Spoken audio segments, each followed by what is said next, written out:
Bonjour à tous, je suis David Athias de Jérusalem. Aujourd'hui, on va continuer à faire ce limoud qu'on a commencé la semaine dernière. Et le but de cette étude, elle est de ramener le côté spirituel, le côté Torah, dans les midot, dans la Avodat Hashem. Donc, la dernière fois, on a parlé sur la notion du Lemer et du Meler, et on a dit que le Lemer, ça vient du mot Lev, qui veut dire le cœur, Moach, le cerveau, Kaved, qui est le foie, qui représente notre besoin, notre impulsion d'aller vers atteindre quelque chose. Et on a parlé que la position d'un enfant, elle se trouve dans la position Lemer. Lemer, ça veut dire que un enfant va d'abord penser avec des émotions, qu'est-ce qu'il a envie, qu'est-ce qu'il ressent, et ces émotions vont donner la commande au cerveau, comment programmer, chercher une solution pour pouvoir atteindre ce que le cœur il désire et finalement arriver au point du kaved, ça veut dire qu'il va mettre l'impulsion en marche où les actions vont commencer à se faire pour atteindre ce que le cœur il désire. À partir de 12 ans pour les filles, 13 ans pour les garçons, donc les bar mitzvah, les bat mitzvah, là, le cerveau devrait, si les choses se passent comme il faut, changer de structure. Donc le cerveau commence à devenir le premier, le primaire, donc le moire, la réflexion, qui va amener vers le cœur de mettre les ressentis en fonction de la pensée et de là utiliser l'impulsion pour mettre ce que le cerveau il a compris de ce qui est juste, ce qui est faux pour aller accomplir le but, ce que le cerveau il veut. Donc ce cours il travaille sur la notion comment vraiment mettre cette fonction du Meler, donc quelque part ce qu'on dit, il faut la amlich et sechel, de mettre le cerveau d'être le roi, et que le cœur, les émotions et les impulsions vont être dans le royaume, dans le contrôle de la guidance du cerveau. Donc pour pouvoir comprendre cette étude, parce que c'est vraiment une science, qui va être accompagnée ici avec la Torah, et surtout ce que les sages ils ont dit. Je veux parler des sodotes de la Torah, mais d'une façon très simplifiée pour qu'on puisse comprendre, parce que pour pouvoir faire un travail sur soi, j'ai besoin de comprendre une structure, comment on fonctionne, ce que les sages nous ont dit, comment on fonctionne. Le but de ce cours, c'est de ramener justement la Torah qui va nous donner des codes, comment je peux arriver à m'améliorer, à avancer, et qu'est-ce que ça veut dire vraiment avodat atzmi, comment je peux travailler sur mes midot, sur mes comportements, et comment je peux arriver vraiment à activer ce qu'on appelle la réflexion, le sechel. Maintenant, il faut comprendre que beaucoup de nous, on pense qu'on utilise le cerveau d'une façon optimale. Ce que je veux dire ici, c'est qu'on va réfléchir, mais ce que beaucoup de nous ne savent pas, c'est que 80% de nos réflexions, de nos pensées, elles sont émotionnelles. Ce n'est pas parce que je pense que c'est rationnel. Très souvent, on pense émotionnel. Il y a un petit pourcentage où on va vraiment entrer dans la pensée rationnelle, entre guillemets, pour que la réflexion, et ce mot réflexion est vraiment une petite clé ici, vous allez voir que j'utilise beaucoup de mots, des clés, parce que les clés me permettent d'ouvrir les portes de l'inconnu. Et là, c'est la deuxième clé. L'inconnu est celui qui va activer les émotions. Je vous donne un exemple. J'ai vu une étude très intéressante la semaine dernière. Il y a un psychiatre qui a fait une étude sur des dizaines de mille de personnes en Amérique et il a vraiment cherché des gens qui sont déconnectés de leur côté émotionnel. Il a trouvé un truc très intéressant, c'est que les gens qui n'ont pas les émotions connectées au cerveau cognitif, ils n'arrivent pas à faire des décisions. C'est-à-dire qu'ils vont dans un système de la pensée, entre guillemets mathématique, rationnelle, mais dans cette pensée elle-même, ils vont se paumer pas mal. Pourquoi? Parce qu'à chaque chose, c'est possible de voir toutes les choses de différents aspects. Donc ils peuvent se dire par exemple, qu'est-ce que j'ai envie de manger ce matin? Et ils vont se dire, bon, je vais prendre 2 œufs. Et après ils vont se dire, mais pourquoi 2 œufs? Je pourrais manger du pain. Et pourquoi du pain? Je pourrais que manger un céréale. Et pourquoi du céréales? Peut-être je pourrais manger de la viande. Et ils vont commencer à tourner. Ils ne vont pas pouvoir décider parce que toutes les options sont possibles. Et dès que j'ai des possibilités qui se trouvent devant moi, automatiquement, la décision elle va être très compliquée. Donc, d'être que dans une position sérelle de la pensée, sans l'émotion, va faire que cette pensée cognitive, elle ne va pas pouvoir décider quelque chose. Et ça, c'est les gens qui sont en permanence dans des doutes, je ne suis pas sûr, parce qu'en fait, ils vont voir, parce qu'ils sont des gens intelligents, qu'il y a toujours plusieurs aspects des choses. Peut-être ça va marcher, peut-être ça ne va pas marcher. Peut-être c'est bien, et peut-être c'est pas bien. Et peut-être je pourrais, et peut-être je ne pourrais pas. Et peut-être je devrais, et peut-être je ne devrais pas.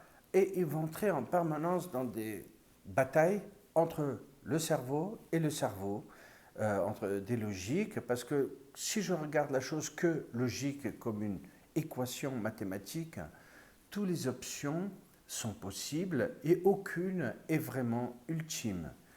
Donc, le cerveau lui-même qui va penser ne va pas être assez. De l'autre côté, les gens qui sont émotionnels, ils vont chercher des émotions et ces émotions vont obscurcir la personne. Parce que dans l'émotion, je veux aussi pouvoir sentir différentes choses. Parce que les émotions, ils sont un résultat d'un moment.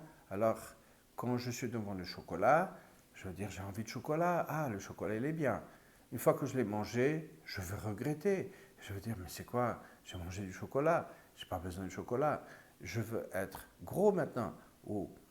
Et c'est aussi une bataille dans les émotions parce que les gens vont être impulsifs selon l'émotion qui va être sur le moment actif et dans un autre moment, c'est une autre émotion. Alors des fois, il y a des gens qui vont avoir des amis et ils vont dire, ah, quand ils sont avec l'ami, waouh, c'est génial, c'est super, c'est bien. Mais quand l'ami, il n'est pas là, ils vont se dire, mais est-ce que c'est vraiment mon ami? Je ne suis pas sûr. Est-ce que je ressens que c'est mon ami? Ce n'est pas mon ami, c'est mon ami. Et entre dans un autre tourbillon, le côté de la pensée, elle entre dans le tourbillon de possibilités qui sont logiques ou pas logiques. Le côté émotionnel, est-ce que je ressens ou je ne ressens pas. Et donc, ils vont aller d'une phase à l'autre. Donc, là-dedans, il faut d'abord établir qu'est-ce qui se passe dans notre corps. Qu'est-ce que la Torah nous dit? Qu'est-ce que les sages nous ont expliqué? Qu'est-ce qui se passe avec nous?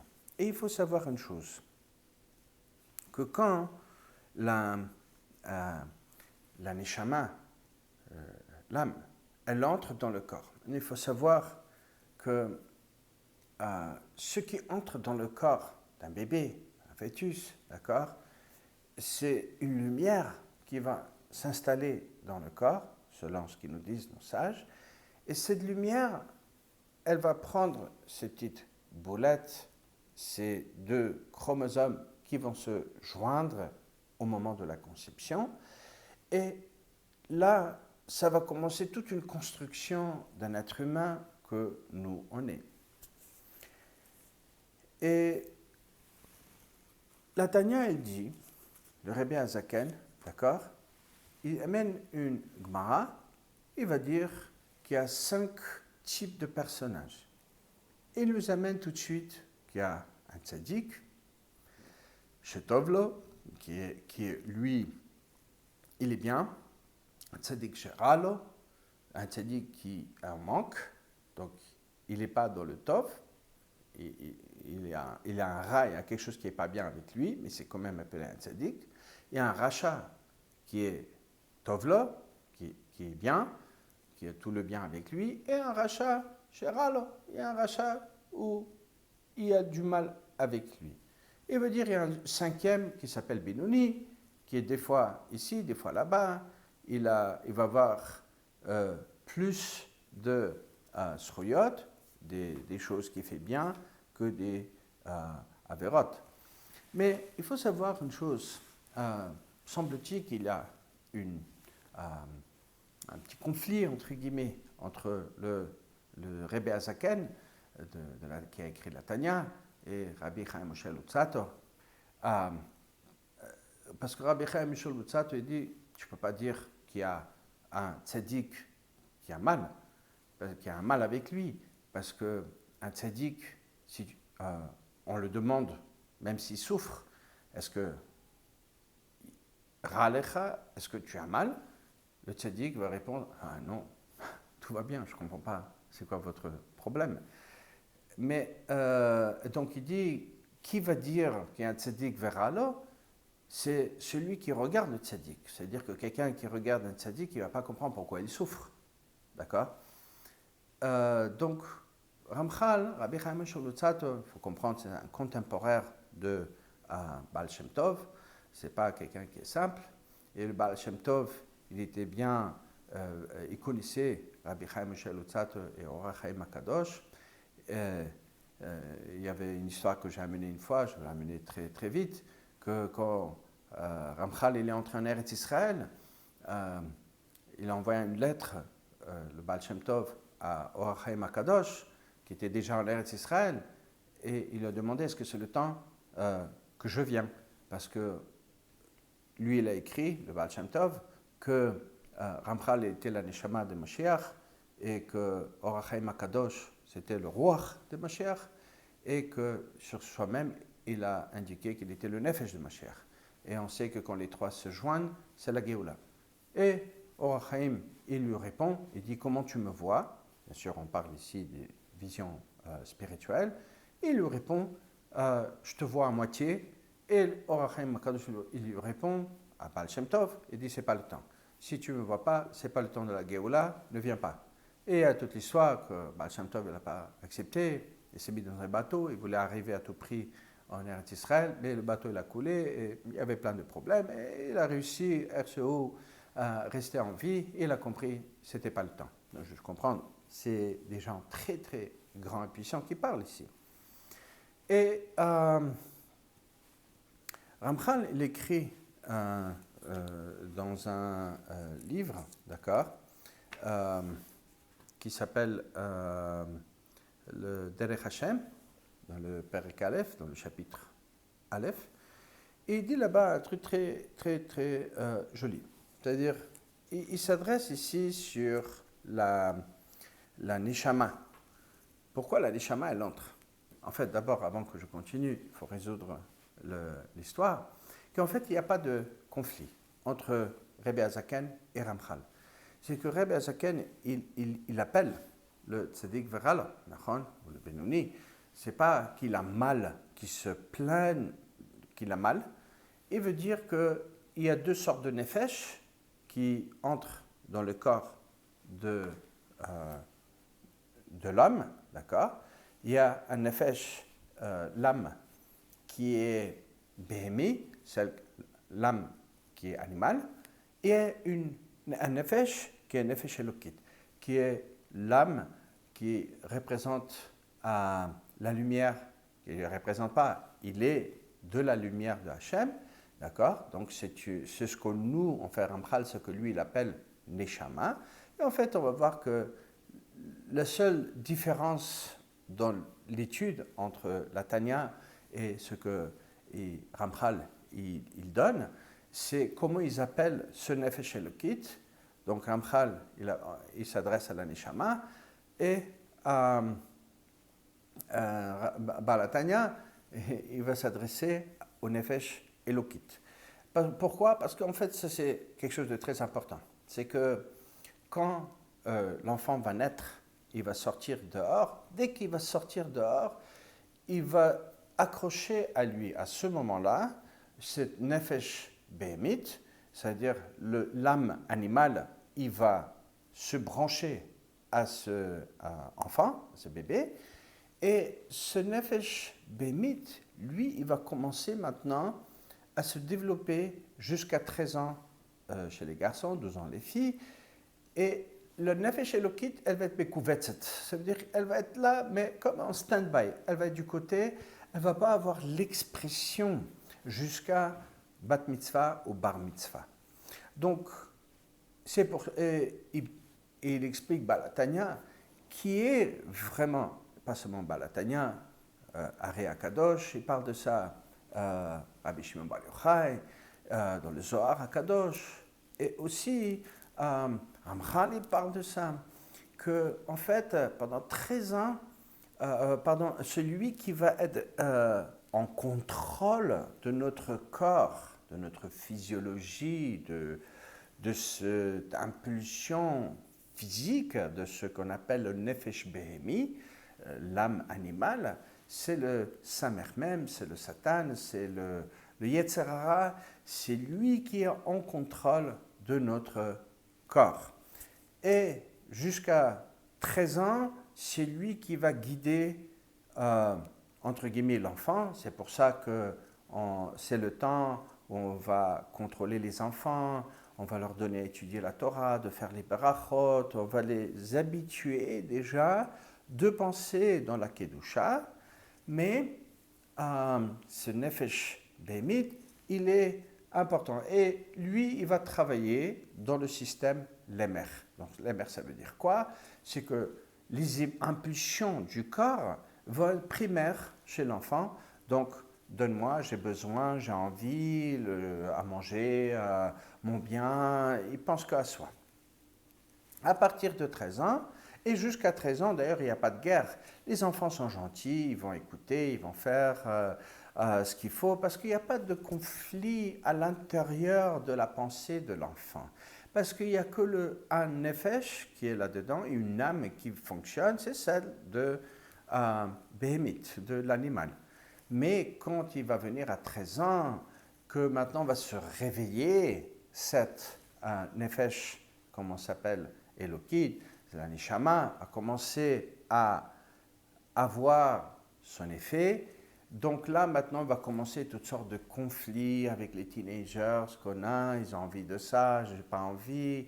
Et ils vont être un peu déchirés entre les impulsions et ce que le cerveau dit, ce qui est juste, ce qui est faux. Et ça commence déjà toutes sortes de dépressions, toutes sortes de stress, parce que là, maintenant, il y a un conflit entre le bien et entre ce qui n'est pas bien, le mal. Donc, le Ramchal écrit une très belle réflexion dans le Derech Hashem, et il dit que comment s'appelle la Neshama, quand elle est dans le corps, d'accord? Il dit que il dit והנה תראה כי השלמות האמיתית הנה הוא מציאות יתברך. Il dit, tu vas voir que la vraie shlemut, ici il parle, qu'est-ce que ça veut dire être complet avec soi-même, en harmonie avec soi-même. Qu'est-ce que ça veut dire être en perfection avec l'attachement parfait avec Hachem? Vechol chesron eno ela ha'elem tuvo itbarach vester panav. Il dit que tous les manques qu'il y a dans la vie, ça veut dire ici, on va parler des manques, vraiment on peut interpréter ça, les manques, est-ce que c'est les manques émotionnels, est-ce que c'est les manques physiques, est-ce que c'est les manques psychiques, je ne suis pas content, je sens qu'il y a quelque chose qui ne va pas, je ne suis pas bien, je suis triste, je ne sais pas, d'accord? Il dit, ça c'est le bien de Hachem qui est caché de nous, donc on ne peut pas le voir, on ne peut pas se brancher à ce bien, cette lumière, parce que le bien, c'est la lumière de Hachem, c'est la volonté de Kadosh Baruch Hu. C'est la lumière qui nous nourrit, c'est la lumière qui nous donne la possibilité d'exister quelque part. Et si cette lumière n'est pas là, alors on ne peut pas fonctionner. Et il dit ici, il explique que la neshama, en fait, elle, quand elle entre dans le corps, quand elle va apparaître dans le corps, le but de la neshama, elle ne supporte pas le corps, elle ne supporte pas les yetzer hara, cette âme qui est la lumière, cette âme qui est attachée à Kadosh Baruch Hu, qui d'ailleurs ne peut pas fauter. C'est pour ça qu'on dit le matin, Aneshama, Shenatat Abit Tehora. Elle appartient à la Tahara, elle appartient à Kadosh Baruch Hu. Elle ne supporte pas l'âme animale, donc il va y avoir toujours ici une sorte de conflit entre l'âme qui est animale et l'âme qui est celle de Kadosh Baruch Hu. Et c'est là où commence vraiment la bataille. Parce que quelque part, si la personne elle va avec ses émotions, ce qui va se faire là-dedans, c'est qu'il va commencer à commander son cerveau. Et le cerveau, il est attaché à l'âme élokite. Donc le cerveau, lui, il doit chercher quelle est la vérité de Hachem, de se brancher à cette connaissance pour pouvoir contrôler l'émotion, d'accord? Et en fait, la bataille en permanence, elle se passe entre l'âme animale et l'âme qui est celle de la lumière. Et là commence vraiment de comprendre quelque chose. C'est que les averot, ils font quelque chose à nous. Et les mitzvot, ils font quelque chose à nous. Et là, on va commencer doucement à ouvrir. Qu'est-ce que c'est un tzaddik et qu'est-ce que c'est un rachat? Parce que beaucoup de nous, ils pensent que parce que de temps en temps, on va fauter, et de temps en temps, on va faire des mitzvot, et donc, si je fais plus de mitzvot que ce que je faute, alors c'est à peu près plus ou moins la même chose. Et ce n'est pas le cas. Ce n'est pas le cas, c'est une histoire qui n'est pas évidente, parce que Rambam il nous dit, d'accord, que le tzaddik et le rachat, d'accord, celui qui s'appelle le tzaddik, le bienfaisant, et le rachat, entre guillemets, le malfaisant, c'est un choix cognitif. Ce n'est pas quelque chose qui est fait en impulsion. Il y a un choix qui doit se faire.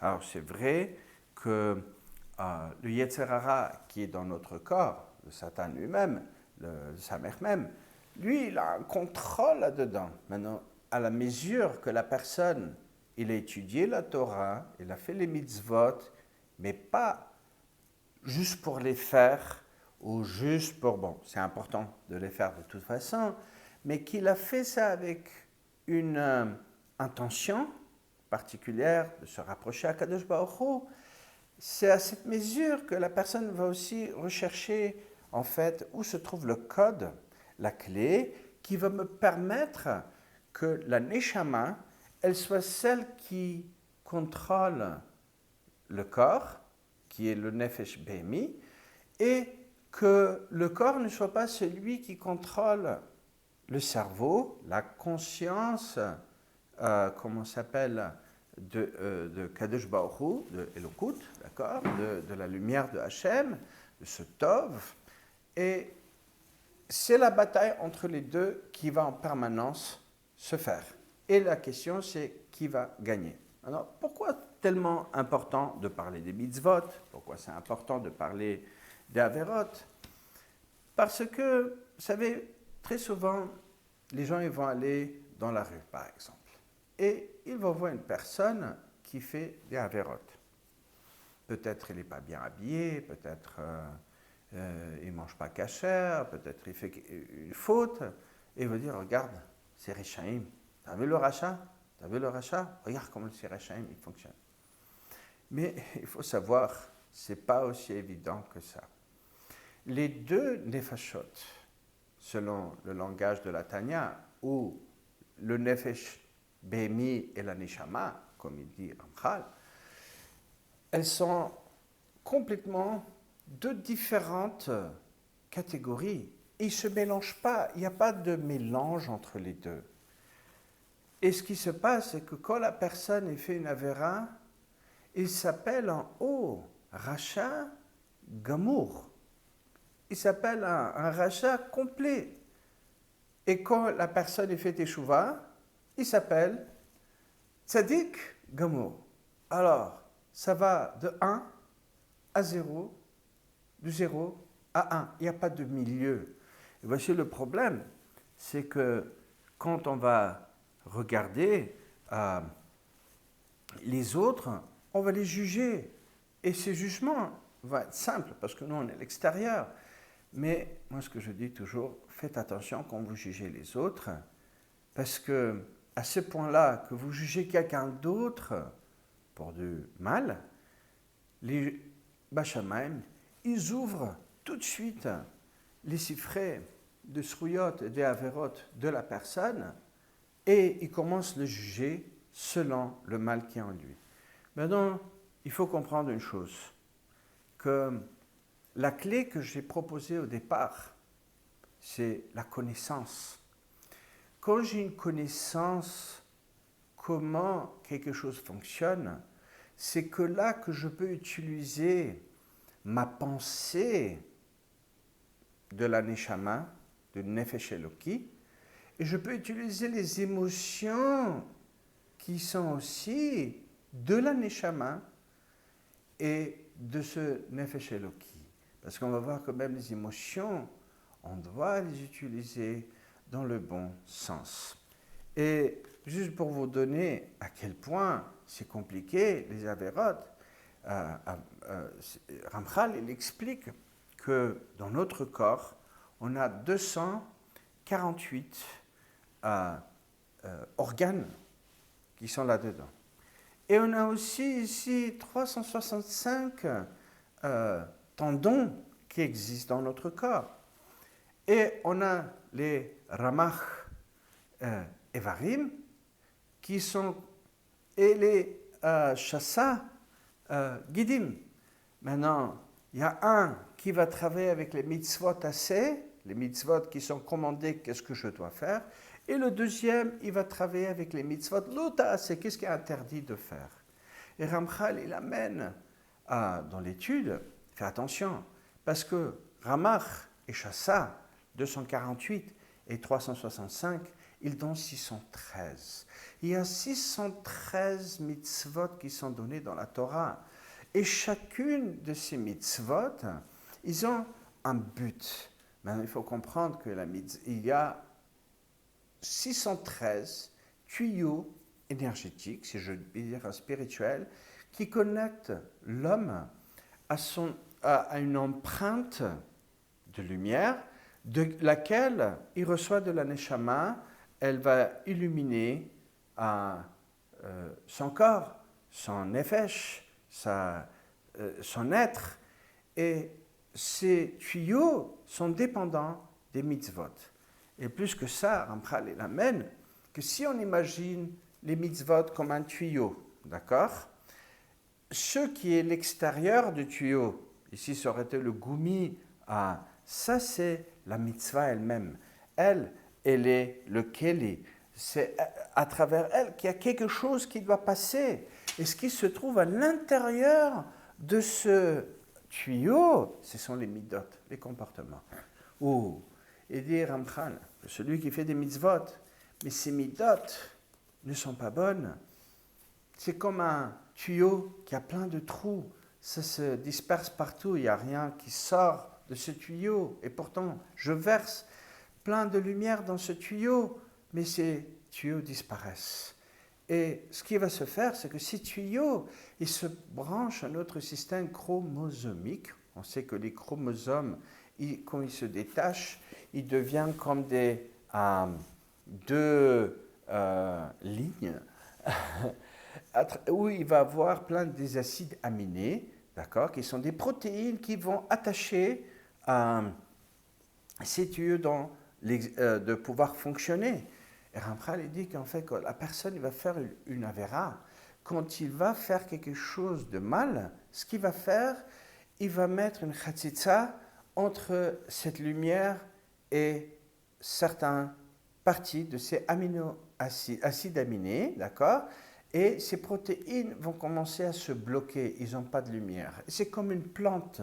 Si une plante ne reçoit pas de lumière, qu'est-ce qui se passe? Elle commence doucement s'éteindre. Elle commence à mourir doucement. Et Ramchal dit, c'est là où commencent les maladies et les problèmes. S'il y a des problèmes, s'il y a des maladies, s'il y a un problème physique, c'est qu'il y a un tuyau qui est bouché quelque part. Et il faut regarder les midotes. Et c'est pour ça que Ramchal dit que le principal, pas seulement Ramchal, tous les chachamim, le travail principal de l'avodat Hashem, c'est avodat midot, c'est de travailler sur les midot. Et là, je repars. Qu'est-ce que c'est? Un avon? C'est pas évident.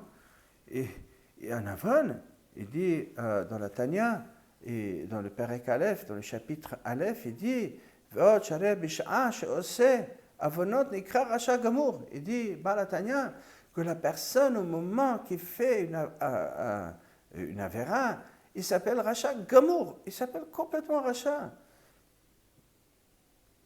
La Tanya, il écrit Va'chakar asa teshuvah nikra tzadik gamour. Il s'appelle le tzadik total.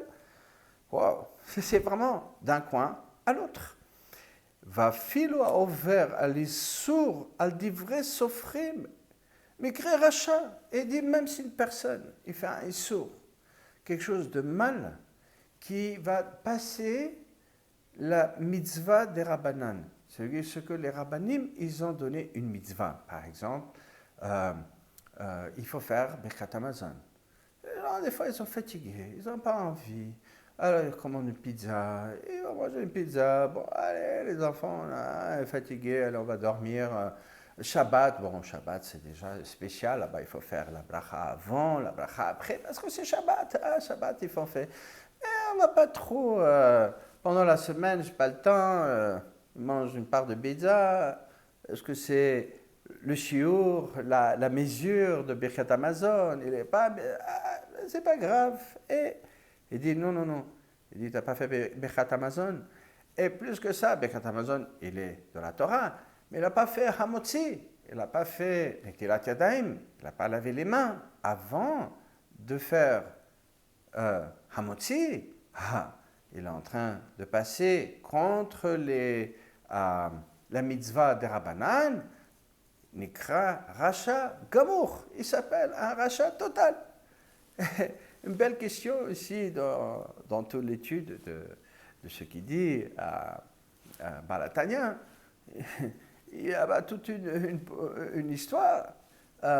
Qu'est-ce qui est pire vraiment? Est-ce que c'est pire de transgresser la mitzvah, de transgresser ce que la Torah elle a commandé, ou est-ce que c'est pire de transgresser ce que les rabbanim ils ont commandé? question. Alors les gens se disent, écoute, la Torah, c'est le joker, tu ne peux pas contre la Torah. Les rabbinim, ils font des fautes, les barbus, et les kippas, ils sont...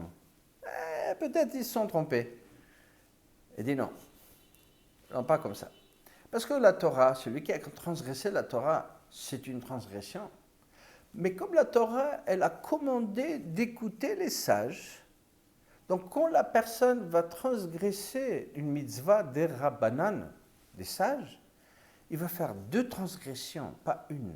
Il va transgresser ce que le rabbanout, ils ont commandé, et de l'autre côté, il va transgresser la Torah aussi, qui a commandé cette mitzvah de rabbanan. Donc, il va avoir, c'est en fait double, une transgression qui est double. C'est pas évident du tout, du tout, du tout.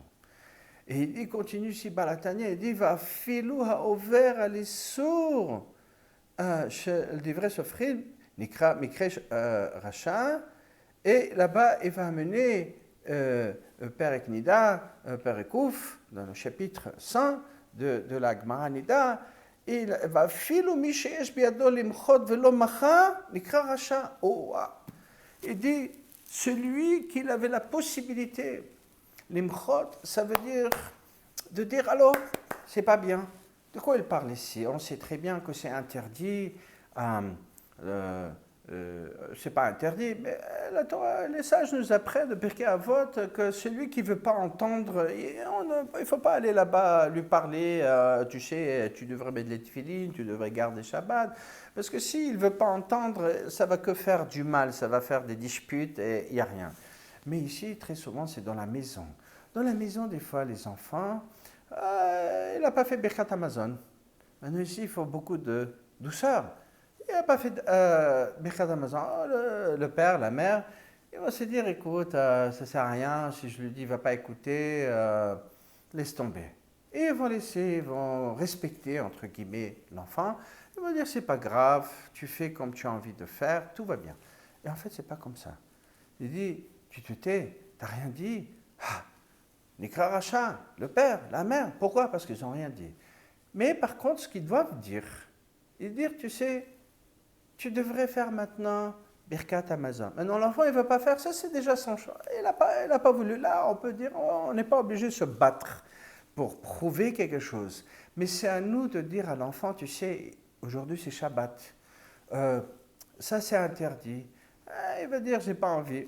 Il n'a pas envie. Bon.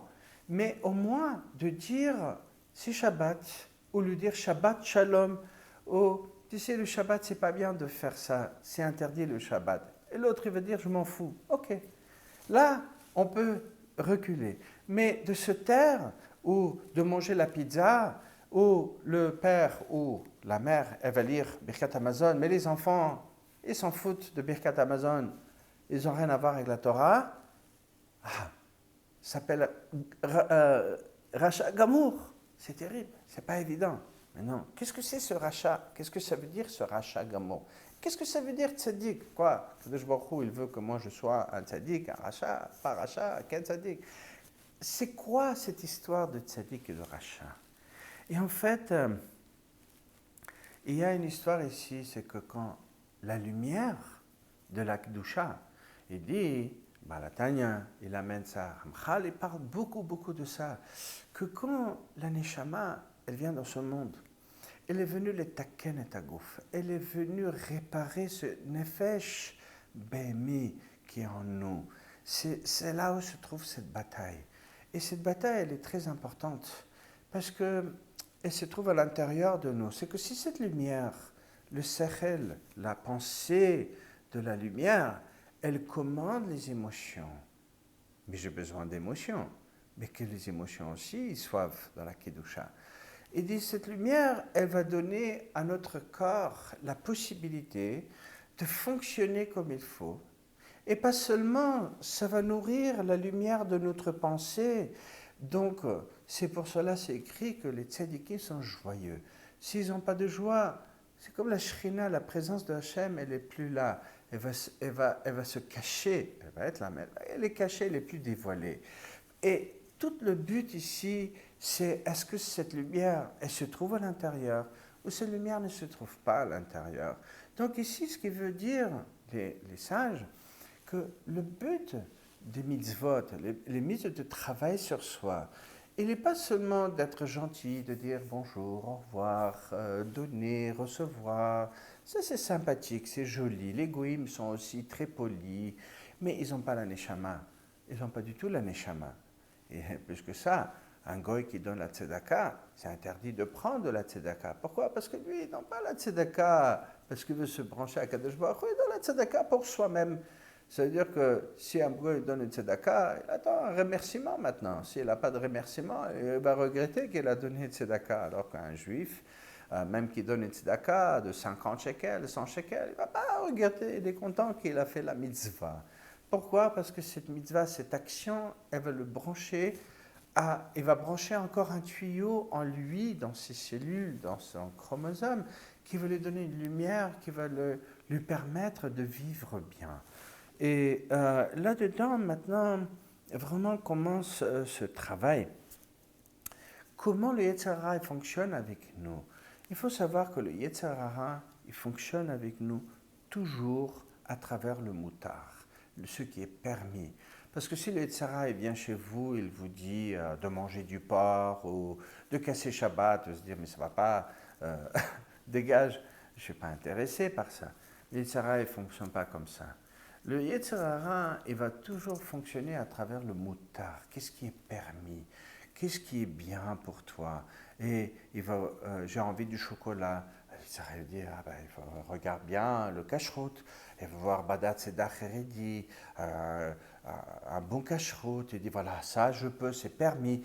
Il va commencer à manger, il va commencer à travailler sur cet ahavot, sur ses besoins, le kaved, le foie, du lemer, et il va maintenant, c'est bien, j'ai mon chocolat, je commence à me permettre d'avoir mes envies accomplies, mes cachères, parce qu'il y a la cacheroute, maintenant c'est permis.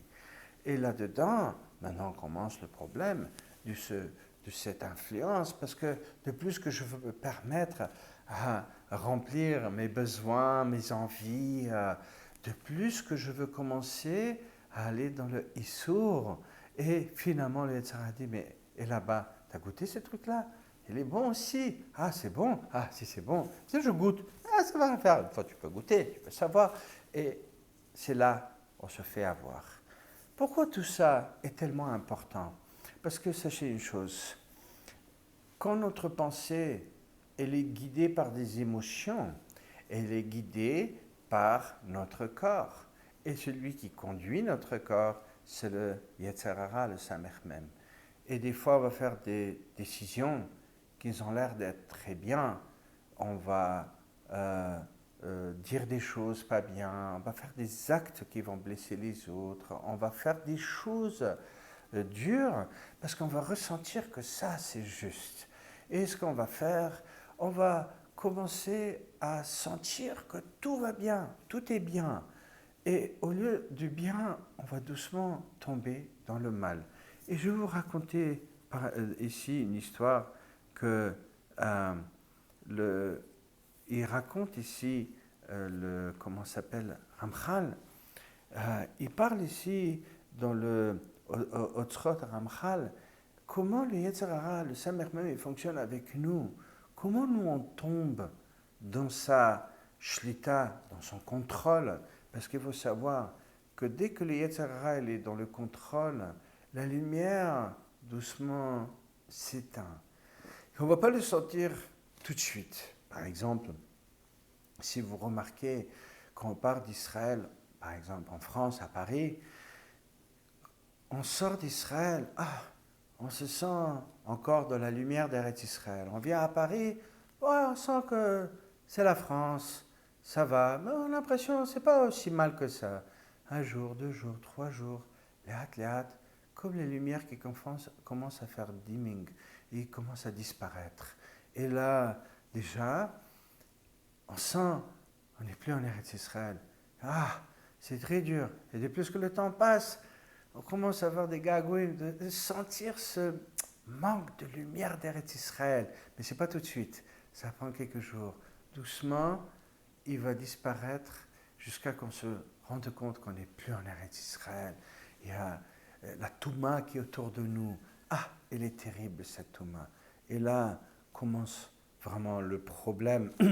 C'est que le Yetzer Hara fonctionne comme ça, de la même façon. Vous savez, c'est comme les gens, quand on était enfant, on partait à la plage, et on arrive, on est en maillot de bain, et il y a la plage, l'eau, et qu'est-ce qu'on fait? D'ailleurs, tout le monde fait ça, on commence à courir dans l'eau, on saute dans l'eau, et vous commencez à nager, à un point, on se fatigue. Et quand vous regardez, vous n'êtes pas parti très loin de la, comment ça s'appelle, de la plage, là où est la séparation entre l'eau et la terre, parce que de l'autre côté, il y a l'océan qui est infini. Nous, on se fatigue, on nage un peu et puis on sort dehors.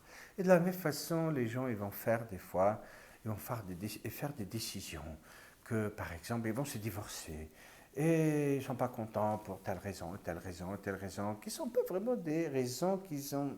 Ils ne sont pas conseillés avec des rabbinim, est-ce que c'est vraiment bien, pas bien. Ils vont avoir l'impulsion, ils vont sortir, ou ils vont voir un shidour, ou les choses sont bien, mais le Yetzer Hara là-dedans, il ne veut pas ce shidour, il ne veut pas ce mariage, il ne veut pas que les choses y fleurissent. Il va dire enfuis-toi, pars d'ici. Et la personne commence à courir et il va se sentir tout de suite, c'est bien, ça court. Ah, je me sens bien, je suis libre, je suis bien. Et Ramchal, il écrit ici, attention, il dit, Ishtargu alav al tzavare. Il va raconter comment le Yetzer Hara fonctionne. Il dit, ma ishtargu, ishtargu, c'est un mot qui veut dire qu'il va lui mettre des nœuds autour du cou, le Yetzer Hara, à la personne. Ouais, mais Share kol avonot sheoseh Adam, tous les avonot que la personne il fait, Samer même notel otam, veoseh même avotot, il prend les avonot de la personne et il fait de eux comme des cordes.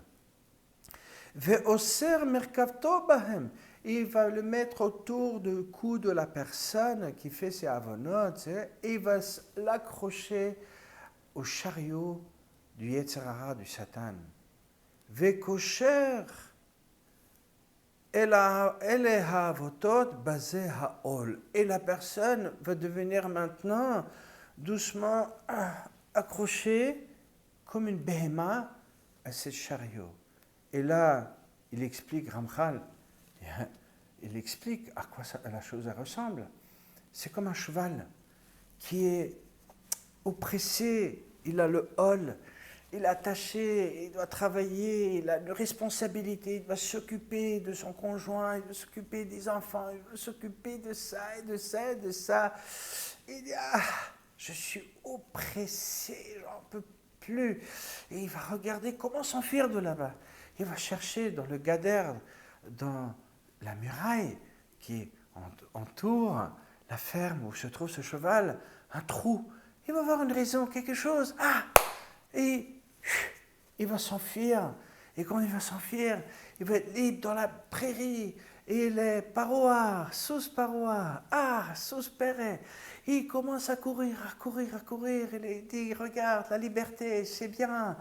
Je suis libre, finalement, la liberté. Mais ce qu'il ne sait pas, dès qu'un cheval il est libre, il y a quelqu'un qui va le voir. Il va dire, regarde, il y a un bon cheval qui est tout seul, en train de courir, plein de force. Attends. Moi, je le veux pour ma chariot. C'est un bon cheval. Et en plus, c'est un juif. J'ai besoin de lui. Et il va se rapprocher. Et comment il va faire? Il ne va pas commencer à se sauter sur le dos du cheval parce que le cheval va le jeter très loin. Il va ouvrir la main. Il va lui mettre des coubiottes sucre. Il va lui donner des petits cubes de sucre. Il dit, viens, regarde ce sucre. Et le Yetzer Hara va commencer à lui donner du riche, il va lui permettre, il ne va pas l'embêter.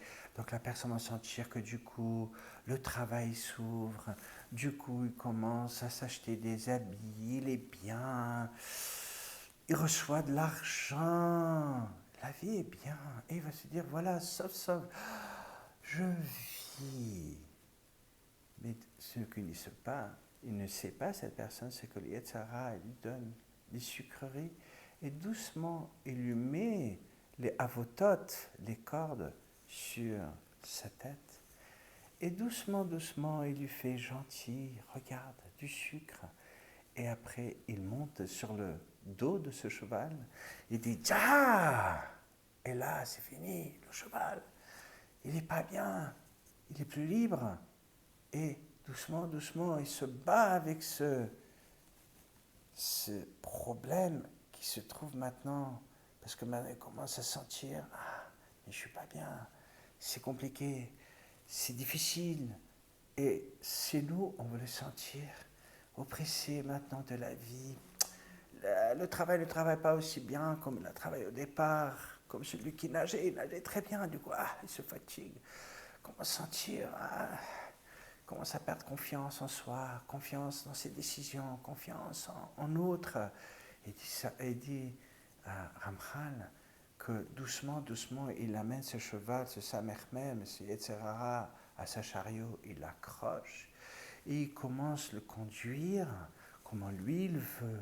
Et il commence des petites maladies ici, il commence là-bas, lui, maintenant, il est dégoûté par le Shabbat, il est dégoûté par les rabbanim, il est dégoûté par toutes sortes de choses, il commence à jeter de l'huile et téphilim, plein de choses. Et de plus qu'il le fait, de pire, ça devient, il n'y a pas de lumière, parce que le Samer même, c'est l'obscurité. Lui, il entre là où c'est obscur, et comme il dit un rave, il dit, c'est comme une mouche qui entre dans la toile d'araignée. Il commence à se battre, il se bat, et pendant qu'il se bat, l'araignée, il est à côté, il le laisse tranquille, il ne va pas l'embêter. Et pour autant qu'il se bat, l'araignée l'attend. Le moment qu'il arrête de se battre, il fait le yéhouch, il va lâcher, c'est là où l'araignée vient le bouffer. Et avec le Yetzirah, c'est la même chose. Autant qu'on se bat contre lui, on essaie de s'en sortir, il ne peut pas vraiment nous prendre par la gorge. Mais le moment qu'on va lâcher, c'est là où le Samer même, il est en contrôle, le Yetzirah est maintenant en contrôle. Et même quand la personne va mourir, il va dire, j'en ai marre, j'ai souffert toute ma vie, je n'en peux plus. Sauf, je meurs, prends-moi Hachem. Dès qu'il sort dehors, Ramchal, il écrit ici, il dit, dès qu'il sort, qu'il attend de l'autre côté, le même Satan, le même Samer même, il dit, mon coco, toi tu m'appartiens à moi. Et il accroche à la gala, à sa chariot, et il continue là-bas. Aïe, que Hachem, il a vraiment de miséricorde pour l'âme Israël. Et c'est là où c'est important de vraiment commencer à comprendre une chose, que la clé ici, c'est la lumière. La lumière, elle nous vient de la compréhension. Quand je comprends, quand je vois les chemins de Hachem, et quand je vois qu'est-ce que Hachem il veut de moi, c'est là où je peux comprendre qu'est-ce que mon corps doit faire. Que je cherche pourquoi Hachem il m'a amené ici, pourquoi Hachem, qu'est-ce que je dois apprendre, qu'est-ce que je dois faire, quelle est la responsabilité que je dois accepter, qu'est-ce que je dois avancer dans ma vie, quand je veux me brancher au mitzvot, quand je veux me brancher à Devar Hashem, c'est là où vraiment je suis en train de l'amener à Sechel. Je suis en train de mettre en le roi, la pensée, mais pas la pensée, la mienne, qui vient de mon corps. Est-ce que j'ai envie, j'ai pas envie? Non. Qu'est-ce que Hachem il me demande? Pourquoi Hachem il m'a mis ici? Quelle est ma responsabilité? Et de plus que je veux accepter cette responsabilité, de plus que je veux aller vers la responsabilité, de plus que mon nefesh behemi, mon côté animal en moi, il commence à être en subdominance de la pensée, de la lumière, et cette émotion devient maintenant une émotion de lumière. Attends, je dois faire attention, pas seulement ce que j'ai besoin, je dois faire attention aux autres, je dois aussi faire attention de est-ce qu'Hachem, il veut telle réalité. peut-être que moi j'ai pas envie, j'ai envie de vivre d'une façon comme ça, mais est-ce que Hachem il veut ça? Est-ce que la réalité que Hachem il m'amène, c'est celle que je dois prendre? Est-ce que je dois comprendre? Est-ce que je dois accepter? Est-ce que je peux avancer? Ah, donc pour comprendre qu'est-ce qui est juste, qu'est-ce qui est faux, j'ai besoin de la Torah. J'ai besoin de comprendre le Moussar. J'ai besoin de me brancher à quelle est la volonté de Hachem. Et quand cette volonté devient ma volonté, et que ce Shabbat, ce Birkat Amazon, ce comportement de jour à jour n'est pas seulement est-ce que moi j'ai envie, mais est-ce que Hachem il m'a demandé cette mitzvah, est-ce que Hachem m'a mené dans cette situation pour que j'apprenne, pour que j'accepte une responsabilité, ou est-ce que je vais pousser comme un cheval qui va pousser avec ses derniers pieds, ses pattes, les choses qui sont bonnes pour être libre, sauf courir libre dans la prairie. Faites attention, c'est le Yetzirah. Et c'est pour ça que Hachem il a dit, j'ai sauvé l'homme Israël d'être les esclaves d'Égypte pour être mes servants à moi. Pas parce que lui il a besoin de servants, parce que la servitude à Kadesh Baruch Hu, elle amène la lumière qui va permettre à la personne de retrouver son essence, sa lumière, sa joie, son bien dans sa vie, dans son foyer, avec son conjoint et ses enfants. Et là se trouve vraiment la chéroute, la liberté. La liberté n'est pas de courir libre dans la prairie. Jusqu'à la semaine prochaine, on va continuer à développer ce cours. Et si Dieu veut que je veux être un bon chaliar, de ouvrir cette conscience pour qu'on puisse amener la lumière à travers les mitzvot, à travers le travail personnel et la Avodat Hashem, et de se brancher à la Torah et les mitzvot, et avec les deux ensemble, la lumière va entrer et les pires des dépressions vont disparaître et les maladies vont être déjà une autre histoire. Parce qu'au lieu de l'obscurité qu'on est en train de mettre dans notre corps, on va rentrer la lumière de Hachem que notre Neshama essaie en permanence de nous l'entrer, mais nous, on a mis la muraille. Que des bonnes choses, les Chaim Tovim, bonne semaine de Jérusalem, au revoir.